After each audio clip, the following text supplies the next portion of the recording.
Agora sim, vamos falar de redes sociais, que para regular as redes e plataformas não vai bastar apenas aprovar o PL das fake news no Congresso. Mesmo se a base aliada do governo Lula tiver os votos necessários, vai ser preciso debater uma série de pontos futuramente, já que o projeto prevê uma ampla regulamentação posterior a ser feita ainda por um órgão a ser definido. O assunto por diretor do Data Privacy Brasil, Bruno Bione. Bruno, boa tarde, obrigada, viu, por estar aqui com a gente, esclarecer esses pontos, né, e essas questões. Boa tarde, Mayara, o prazer é meu. Vamos lá, então, começando o seguinte, né, Bruno? A ideia inicial do PL era que se criasse uma entidade autônoma, né, para poder regular, né, e que ela deveria contar com uma independência técnica. Para poder passar o projeto, né, o PL, o Orlando Silva mesmo derrubou essa necessidade da criação de uma agência reguladora. Aí ficaria a cargo, por exemplo, da Anatel. Mas a Anatel já não tem muita coisa no prato para lidar? Exatamente, Mayara. Hoje o maior dilema é quase a gente ter uma lei acéfala ou sem, digamos assim, o recheio, a alma dela, né? Então é necessário realmente criar uma estrutura que possa fazer a fiscalização e a interpretação dessa lei. Hoje, uma das alternativas seria que essa autoridade viesse a ser a Anatel. Qual é o problema disso?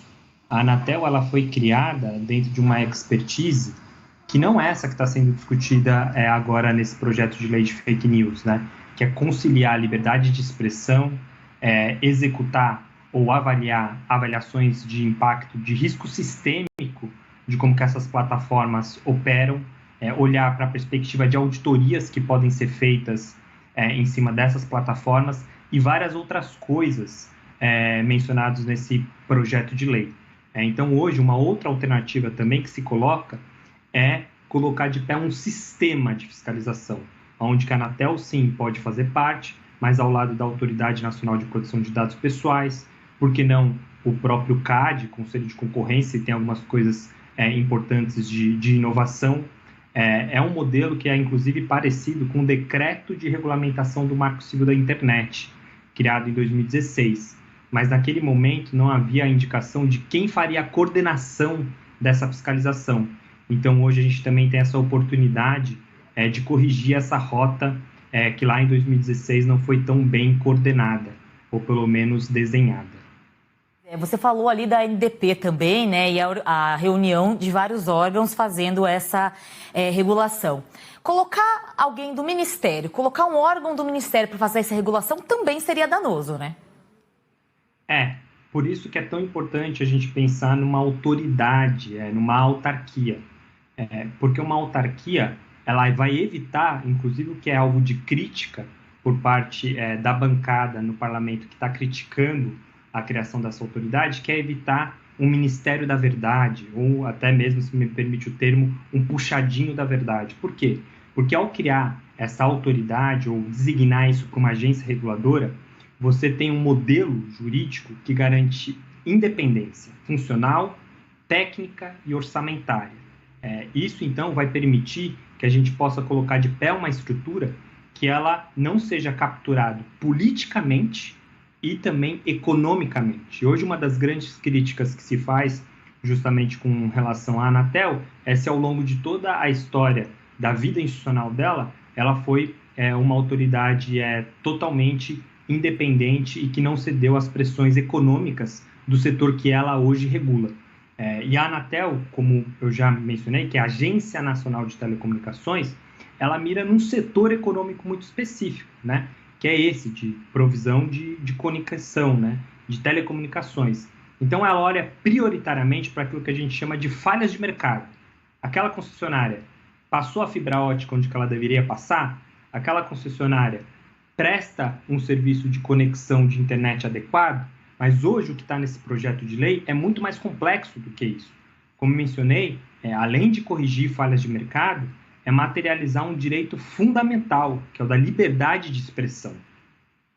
Bruno, você tocou num ponto muito importante, porque a Anatel, por vezes, ela é muito criticada justamente ali por ceder, muitas vezes, aparentemente, ao lobby das grandes empresas, né? A gente vê que falta ali, às vezes passa ali um olho meio, né, míope ali para para o que está acontecendo ali, porque a gente vê que muitas reclamações referentes às agências, às telecomunicadoras, né, elas não são atendidas. Então, eu fico imaginando, como você disse também, uma outra dificuldade que é essa, que não é uma atribuição hoje da Anatel regular conteúdo, por exemplo, de redes sociais. Então, teria que aparelhar demais e se criar uma nova, como posso falar, um novo ideal ali dentro da Anatel também, né?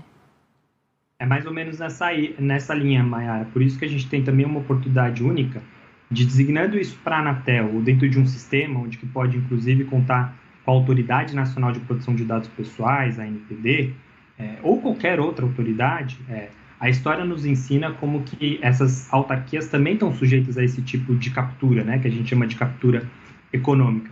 Então, também é o momento de entender qual é o papel de outras instituições para conter, para ser uma espécie de bloqueio dessa captura. Hoje, por exemplo, no texto, se discute qual deve ser o papel do Comitê Gestor da Internet, o CGI, que é um organismo multissetorial, que combina academia, setor governamental, setor privado e terceiro setor, as ONGs. Deveria, por exemplo, esse Comitê Gestor da Internet, ele ter poderes que, inclusive, avalie a performance regulatória dessa futura autarquia, ou para quem for designado nesse sentido. Então, hoje a gente tem um problema que é histórico mesmo das autarquias. Ao entender que isso já se mostra como uma evidência colocada no processo regulatório brasileiro, como que a gente aproveita essa oportunidade para criar entidades, instâncias que sejam uma parte ou uma barreira de contenção a essa possível captura. Bruno, desculpa, tentei te interromper ali só rapidinho, porque acho que você está vendo aí pelo teu Skype também, que a gente acaba de pegar imagens de agora. Anderson Torres, ex-ministro da Justiça do governo Bolsonaro, deixando neste momento a sede da Polícia Federal, onde mais cedo, como mostramos aqui para você, prestou depoimento sobre o caso envolvendo as blitz da Polícia Rodoviária Federal no Nordeste do país, que parou vários ônibus ali no ano passado, no segundo turno, com eleitores do atual presidente Lula. Então, hoje ele respondeu a essas perguntas, está deixando agora a sede da Polícia Federal, depois de prestar esse depoimento. Já, Rafael Procópio tem mais informações pra gente, mas aí a gente vê ele dentro de um desses carros aí da polícia, deixando a sede da PF, depois de prestar esse depoimento tão aguardado para esta segunda-feira.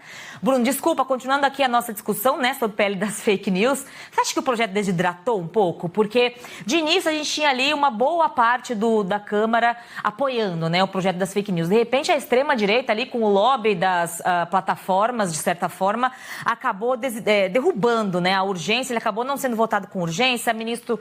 Ex-ministro e relator Orlando Silva voltou atrás em diversas questões, entre elas essa aqui, da criação de uma agência reguladora. Você acha que desidratou um pouco esse projeto e tem potencial de desidratar mais? Então, hoje, se você analisa essa anatomia, faça um raio-x do projeto de lei, ele ainda tem coisas muito substanciais, instrumentos de regulação, de governança importantes, né? Então, você tem as chamadas avaliações de impacto de risco sistêmico, você tem a perspectiva de previsão de auditorias, você tem a perspectiva daquilo que a gente chama de devido processo, tirou aquele conteúdo, por quê? Como que o usuário ele deve ser notificado, dos chamados relatórios de transparência. Então, não houve um certo desidratamento completo desse projeto de lei, mas isso previsto, aprovado, sem vir acompanhado de quem vai ser o capitão ou a capitã desse time, você vai ter um projeto de lei que possivelmente ele seja quase um projeto de lei sem alma, né? No sentido que ele não vai vibrar e ele não vai conseguir se materializar em ações concretas. Tanto que, se você for fazer uma leitura desse projeto de lei, o termo pendente ou posterior regulamentação aparece diversas vezes.